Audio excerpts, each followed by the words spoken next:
Are you feeling? I was feeling in the beam of this feeling. Can't believe that I call that shit.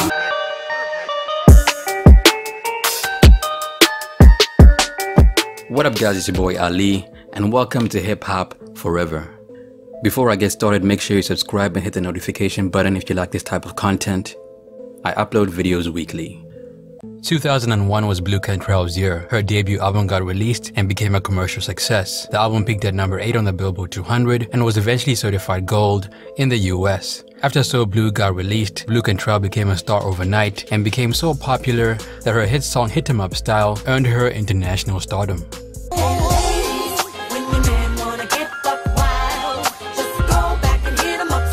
Before Blu Cantrell made it big, she was a backing vocalist and dancer with a dream. She joined a girl group called 8th Avenue in 1999, however the group broke apart due to label issues. Fortunately, Blu Cantrell had connections. Thanks to a co-sign from Usher, she met music producer and Red Zone Entertainment label head Tricky Stewart. Initially, Blu Cantrell was supposed to be a part of another girl group called 321. However, after a fruitful recording session with Tricky Stewart, he decided to work with Blu Cantrell as a solo artist. After their recording session, Tricky couldn't contain his excitement and invited L.A. Reid over to hear his new artist. L.A. Reid complied, and when he arrived he made Blu Cantrell sing her new song in front of everyone in the room. Instantly, L.A. Reid was blown away by Blu Cantrell's talent, and in that moment he decided to sign her to Arista Records. L.A. Reid was like, "Please, we want you to sign with us. We don't want you to go to anybody else. I would love to sign to Arista. That's my dream label because Whitney is on there and Aretha Franklin." Blu Cantrell's time on Arista was very brief. During her time on the label, she dropped 2 albums and was supposed to drop a 3rd. However, as we got to find out, it didn't materialize. Eventually, Blu Cantrell left Arista Records and hasn't dropped a lot of music since. So the question is, what happened to Blu Cantrell?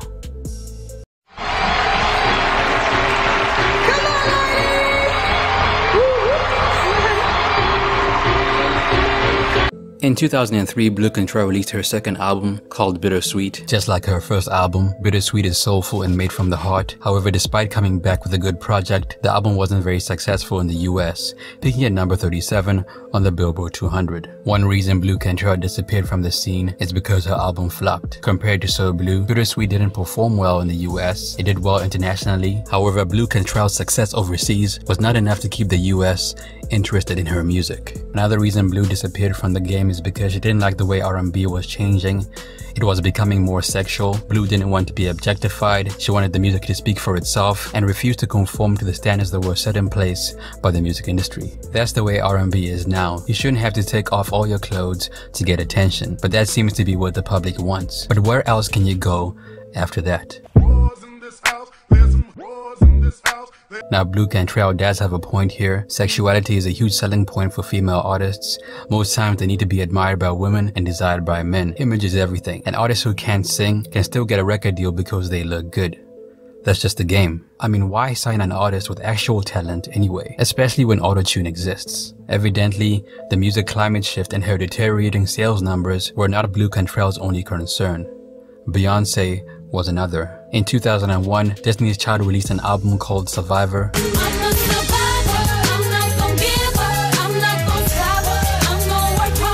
It came in at number 1 on the Billboard 200 and sold over 500,000 copies in the first week. Now, why am I talking about Destiny's Child? Well, the answer will become clearer as the video progresses. But keep in mind that So Blue came out in the same year as Survivor. In 2003, Beyoncé released her debut album called Dangerously in Love. It contains a song called Baby Boy featuring Sean Paul.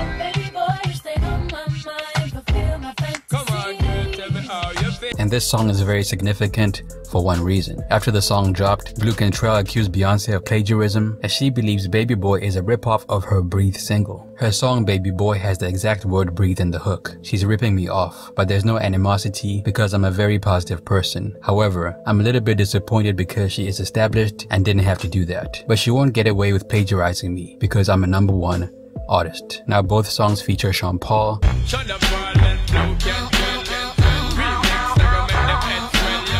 And both are Caribbean inspired. It appears Blu hated the fact that Beyonce collaborated with Sean Paul after she did. Now she's doing a song with Sean Paul because I'm linked with Sean Paul, so I don't know what her intentions are. I'm not a tit for tat like that. I don't waste my time sitting around trying to think about what Beyonce is thinking. Now, isn't there always a lot of competition between female artists? From the outside looking in, it almost feels like the industry pitted Beyonce and Blu Cantrell against each other. If you think about it, Blu Cantrell's second album came out on June 24, 2003, while Beyonce's debut album came out on June 17, 2003. That's only a couple of days apart. In my opinion, Bittersweet is purposely pitted against Dangerously in Love. Maybe because competition is good for business, maybe because Beyonce and Blu were both linked to Jay, or maybe because both artists occupied a similar lane in R&B. Who knows? But one thing's for sure, the drama was enough to get people talking. Did you fuck Jay-Z? Oh my God!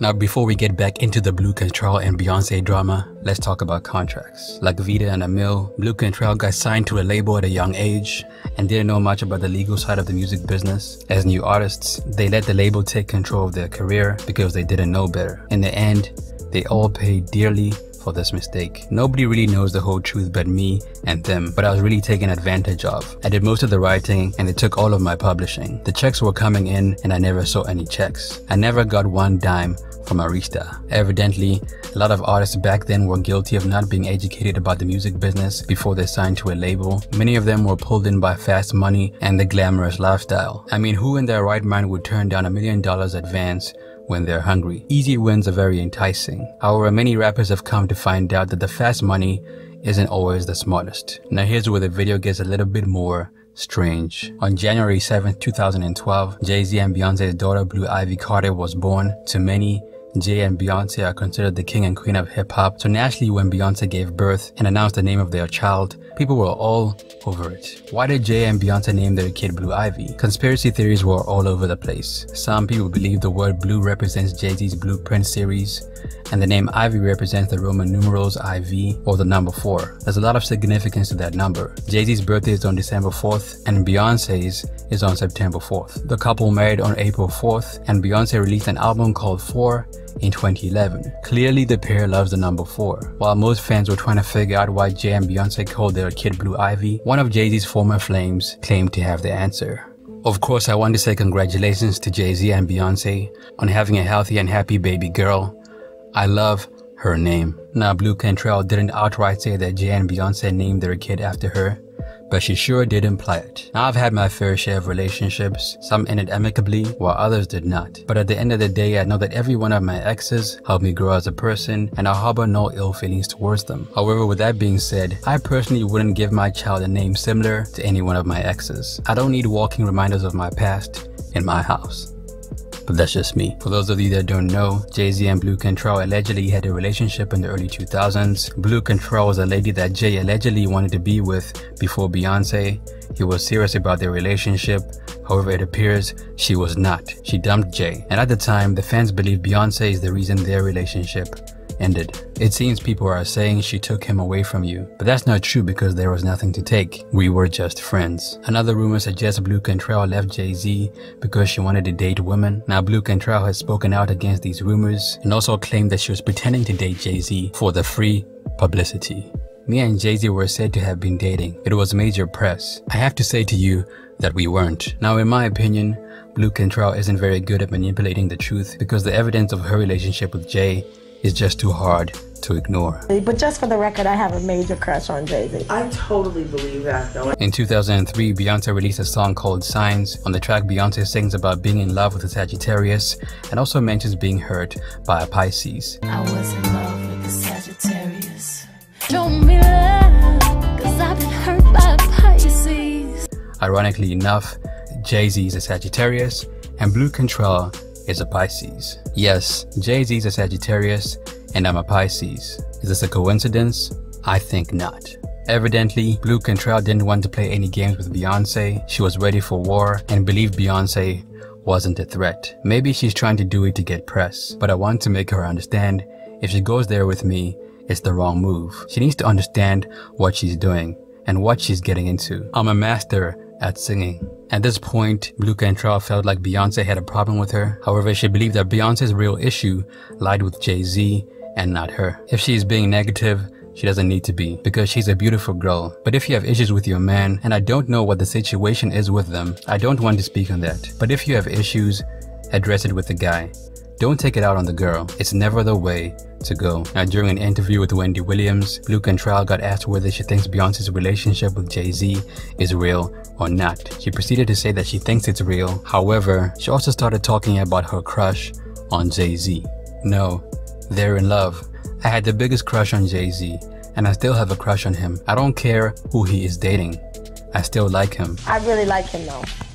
And I don't care who he's dating. I always had a crush on him though. Evidently, Blu Cantrell didn't have the foresight to know that Beyonce would become the queen of R&B. Not that many people could have predicted it. In 2003, Beyonce was one solo studio album in, and her relationship with Jay-Z was only starting to gain the public's attention. Fast forward to today, Beyonce is a global superstar, whereas Blu Cantrell is not. This is just an observation, but don't artists that beef with Beyonce tend to disappear after a while? But anyway, after Bittersweet flopped, Blu Cantrell tried her hand at reality TV and acting. Needless to say, both of those gigs were not very fruitful. This is Grammy-nominated singer Blu Cantrell in her second week of training. In 2012, Blu Cantrell tried to make a comeback and released a song called SOS, Tell Me Where You're At. In the chorus, it sounds like Blu Cantrell is saying Hova.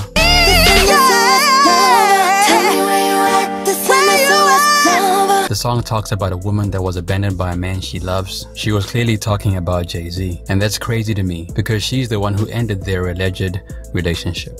It seems like she was trying to promote her music by mentioning Jay-Z. However, that didn't work because not that many people even knew that this song came out. It appears Blu Cantrell has accepted her role as a one-hit wonder. In 2014, she suffered a psychotic break. She ran through the streets of Santa Monica screaming for help. At the time, she felt like her life was in danger and made claims that someone was trying to give her poisonous gas. After a while, the police were called, and in an act of hubris, Blu Cantrell asked the cops if they recognized her and proceeded to call herself a one-hit wonder. I have a big crush on him though. I'll tell you that much. Did you still have a crush on him now? No, I didn't. Lately, Blu Cantrell seems to be in good spirits. Her Spotify page gets about 1.3 million listeners. Those numbers are good considering the last album she dropped came out in 2003. Her YouTube page has about 93,000 subscribers. However, it appears she isn't very active on the platform and depends on her past hits to keep the channel going. Despite not having a hit in years, Blu Cantrell still tours. Her hits, Hit 'Em Up, Style and Breathe, are recognizable internationally, and she manages to make a decent living off those records. Oh, they're still timeless. I've been eating off of those records and have been doing shows non-stop. I'm about to go to Australia and do a tour there with Nelly, TLC, Blackstreet, Maya. Those records keep going. For years, Blu Cantrell has been promoting an album that is not gonna come out and hasn't found a good label situation. Blu Cantrell might not have achieved the same level of success as Beyonce or Rihanna, but she did it in her own way. She didn't compromise her music and is still benefiting from her art. It won't work. Everyone needs some time alone. We need to let it breathe. Not many artists from that era are able to tour off their old records, so in my opinion, that places Blu Cantrell in a very special category. That's it for me, man. It's your boy Ali. What happened to Blu Cantrell in your opinion? Let me know down below. Also, if you have any video requests, be sure to let me know as well. Peace.